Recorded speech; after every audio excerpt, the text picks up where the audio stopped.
Coming up next on Largo V News, get out to vote in the next Largo City election. Largo PD is reminding motorists to look out for pedestrians and meet your City Commission candidates.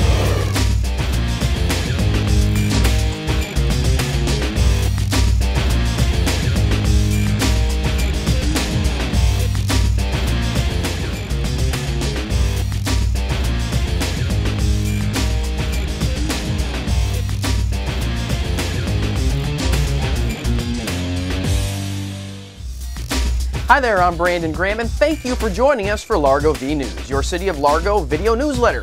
We're here to keep you in the know and on the go with programs and events happening right here in Largo. So, let's get started.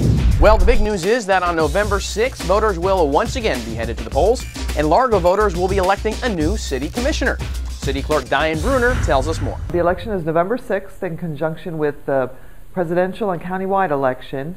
All voters must be registered to vote by October 9th. And Largo has two things on the ballot. We have a race for seat 4 for a 4-year term. We have two candidates, James Robertson and Robert Hunsicker. We also have a referendum question, and that's a yes or no question. Voters will need to decide if the city can create a tax exemption program for new or expanding businesses that create full-time jobs in the city.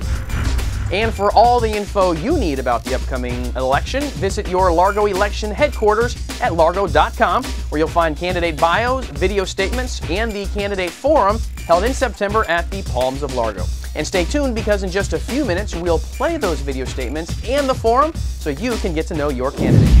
The Largo Police Department wants to remind motorists to use extra caution around crosswalks and be on the lookout for pedestrians entering those crosswalks. There are also some new crosswalks and signs showing up in Largo, and we caught up with Sergeant George Edmiston to find out more. Well, the law has changed in the past few years. It went from yield to a pedestrian to stop for a pedestrian. As you can see, most of the signage has changed to that.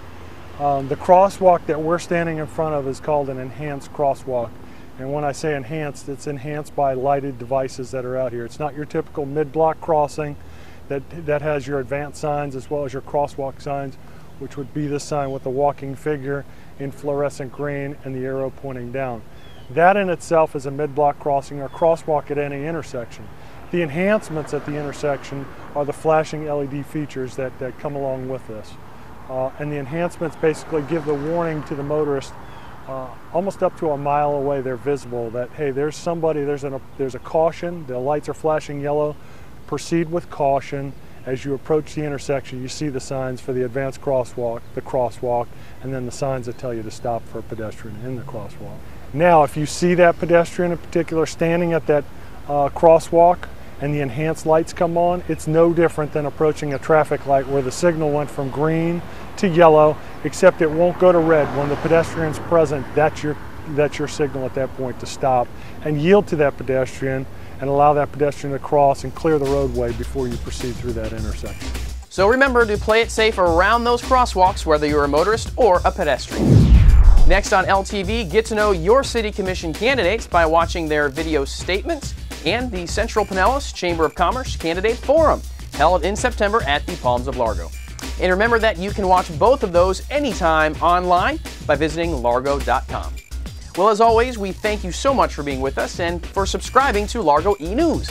Now, if you're catching this somewhere else and not yet receiving Largo e-newsletters, well, signing up is just plain easy.